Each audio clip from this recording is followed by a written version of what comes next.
Well, Paul, this time last week, you met the press for the first time, so you've only been here for 1 week, but how are you assessing life at Yeovil Town so far? Well, it's been a bit hectic, obviously, with 2 games coming back to back, and me trying to assess players has been tantamount in my mind. It's been the first thing I've been thinking about. So it's been a whirlwind. That's the words probably I would use. And what difference has it made winning one of your first 2 games in charge? Well, winning's what it's all about. I'm saying that's what the essence of football is. You've got to win a football game, you've got to score goals and beat the opposition. So that's the job. So I'm very pleased that we've had a positive start. Players have responded brilliantly to what I was looking for. Tactically, they've taken in the information that I've given them, and we've got a draw and a win, which I'm very pleased about. I imagine you've probably got 1,001 jobs to do at the moment at Yeovil Town. Season's very nearly over. Have you even started contract negotiations for those out of contract, or is that something that's on the back burner? No, I started that very quickly the day I got here. So we're in negotiations with several players at this minute in time and staff, and that'll be another story another day. Okay, and in terms of Tuesday, I'm hearing very good things about Kiefer's performance. Of course, he's played at the back this season as well as a striker. What's it like having a versatile player at your disposal? You've got to remember, I've watched the tapes of Kiefer playing centre half. That's why he's back at centre forward. I'm saying in the end, Kiefer's done well, at the back as a covers defender. I asked the boy what position he wanted to play. He wants to play centre forward, and I'm quite happy about that. He's got a lot to learn.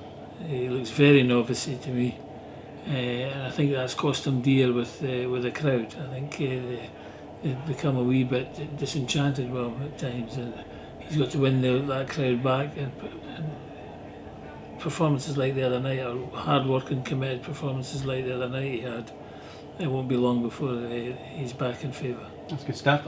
Swindon away on Saturday. I think they scored 4 goals at Rochdale on Tuesday. What kind of job is Mark Cooper doing? They don't have the biggest budget in League One, but they're challenging for promotion. Well, they play exceptional style football. That's very, very expansive to cover the ground. They've got quality players in all positions. I think their loan system's been excellent, and I'm envisaging a torrid afternoon back at one of my old haunts. Yes, I know that we're in your office. It's clear you've got an affection for at least one of your former clubs. Swindon Town, how do you look back at your time in charge at the county ground? I had a very enjoyable time. We got promoted in our first season, and we held our own the second season, and then obviously I got a wee bit disenchanted with a takeover from Portuguese people, which I didn't think was a benefit in kind, and obviously we parted company. But I had a fantastic bunch of people work at the football club, and the support was great. And how many familiar faces, if any, will be at Swindon for you to bump into on Saturday? Yeah, there'll be half of them are still there. I'm saying I've been in a couple of times watching games, and we have a good rapport. So I'm looking forward to meeting up again with them all. I'm sure you're a man that likes a challenge, so when you're predicting a torrid time, is that something that it's a challenge for you, but one you're looking forward to on Saturday? Well, that's what, as I said before, winning is a habit. I'd like to keep that habit right up to the end of the season, and keep a good taste in our mouths for next season. So I'm expecting a difficult game. Swindon will probably be juggling in their minds at this minute where they want to finish off and who they want to play in the playoffs. And I hope to think he might contemplate resting a few as well. But if not, then it'll be full regalia against us. But I think we showed that we're made of sterner stuff than maybe we've been showing. In the last month or two. Tuesday night, I was really pleased with the response to players. They rolled their sleeves up and battled at the right times, and got rewards because of it. And as we look to the future, how important is youth to you as a manager? It's something that the club don't really have at the moment. Is that something you'd like to put right? Well, I think we are. I think we're in the middle of organising an academy at the football club. We've got the 3G AstroTurf out there, which is fantastic for the youth. And I would like to think in the years to come that we will start benefiting from the academy, and that we will see local boys in this area coming into the first team. Any team news from Tuesday night? Any injuries? A couple of wee niggling knocks, but nothing really serious. We'll have, I think, everybody that played on will be available, and I've got to decide whether I have another look at a couple. But I'll make my mind up on that come tomorrow. And once your office is fully decorated, Paul, and then will you be fully settled? Well, it's getting there now. This was the physio's office. I've kind of confiscated it a wee bit and painted it up a wee bit. It looks a bit tidier than it was.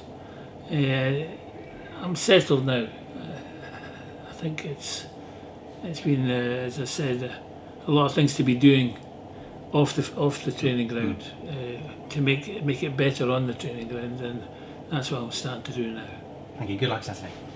We spoke before, Paul, about utilising the loan market next season, and then on Tuesday, Arthur Worry, Shepherd, Sheehan, they all had good games. Are they the sort of players you'd like to bring in for next year? Well, I'm in negotiations with several clubs at this minute in time and several agents at this time to try and bring that kind of standard of player to the football club. In the end, we've got one more year where we can benefit. It's a benefit in kind as far as bringing players in on loan and getting decent players in on loan. And a couple of agents have given me some really good players in the past, so I'm very hopeful the ones I recommend at this minute will do, when we bring them in, will do a good job for us.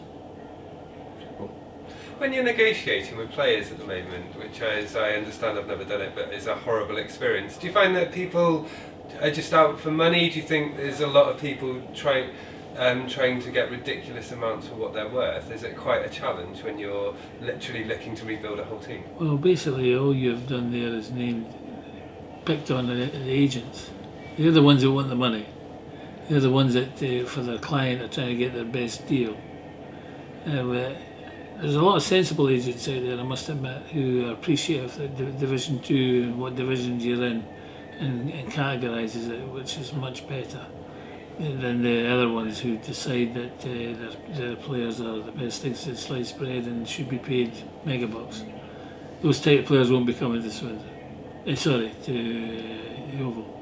I'm saying it'll be the more thoughtful agents who are realists to the cause, who I'll take their players from.